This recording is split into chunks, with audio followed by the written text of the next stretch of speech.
Sabdamu Bapa bagai air segar,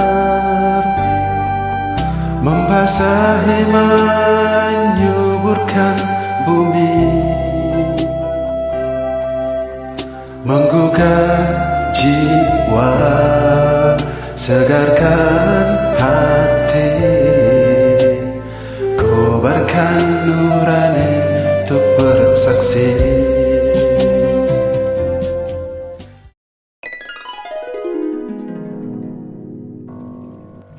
Sekali peristiwa, waktu hari sudah petang, Yesus berkata kepada murid-muridnya, "Marilah kita bertolak ke seberang." Mereka meninggalkan orang banyak, lalu bertolak dan membawa Yesus beserta dengan mereka dalam perahu, di mana Yesus telah duduk, dan perahu-perahu lain pun menyertai dia. Lalu mengamuklah topan yang sangat dahsyat, dan ombak menyembur masuk ke dalam perahu, sehingga perahu itu mulai penuh dengan air. Pada waktu itu Yesus sedang tidur di buritan di atas sebuah tilam. Maka murid-muridnya membangunkan dia dan berkata kepadanya, "Guru, engkau tidak peduli kalau kita binasa?" Yesus pun bangun, menghardik angin itu dan berkata kepada danau itu, "Diam, tenanglah." Lalu angin itu reda dan danau pun menjadi teduh sekali. Lalu Yesus berkata kepada murid-muridnya, "Mengapa kamu begitu takut? Mengapa kamu tidak percaya?" Mereka menjadi sangat takut dan berkata kepada seorang yang lain, "Siapakah gerangan orang ini sehingga angin dan danau pun taat kepadanya?"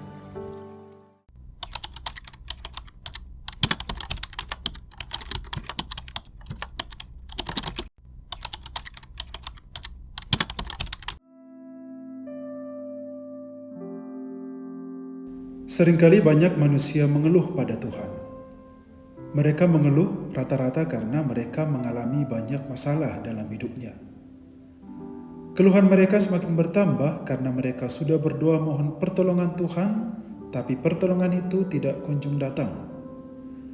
Akibatnya adalah mereka protes pada Tuhan. Mereka menganggap Tuhan tidak mau mendengarkan mereka. Mereka menganggap Tuhan tidak peduli kepada mereka.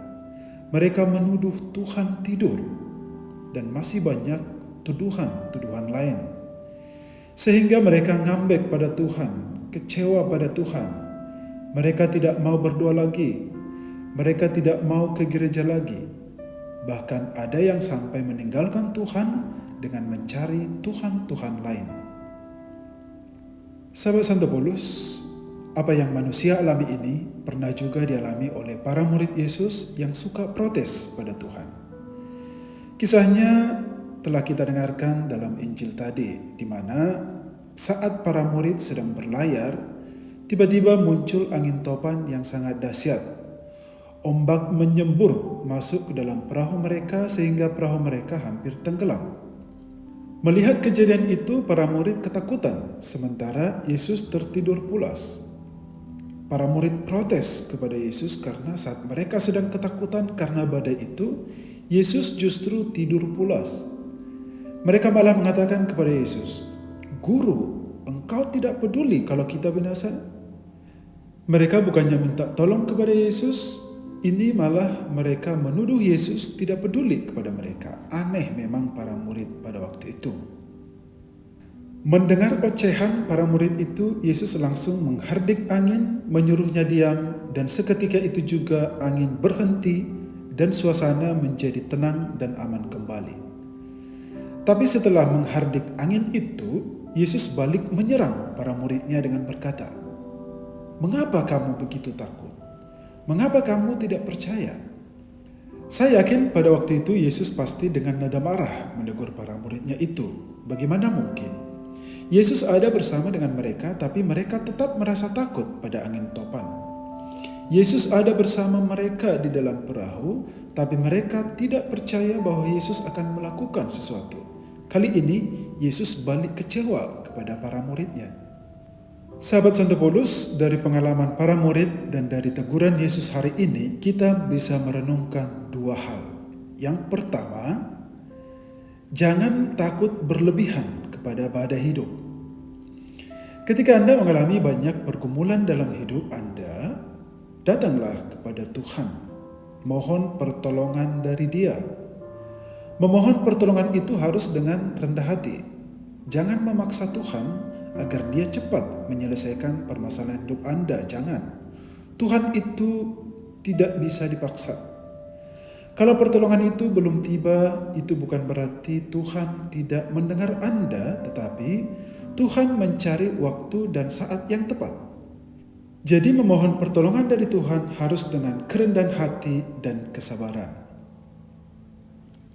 Kedua, percaya pada Tuhan. Saat kita memohon kepada Tuhan, kita harus percaya bahwa permohonan itu pasti terkabul. Kita harus percaya bahwa Tuhan pasti bertindak dan akan memberikan pertolongannya di waktu yang tepat. Sebab itulah yang disebut dengan iman. Maka sahabat Santo Paulus, marilah kita beriman sebagaimana ciptaan baru yang tidak melihat Tuhan dari kacamata manusiawi kita. Seperti yang dikatakan oleh Rasul Paulus dalam 2 Korintus 5 ayat 16 dan 17. Dan jika kami pernah menilai Kristus menurut ukuran manusia, sekarang kami tidak lagi menilainya demikian.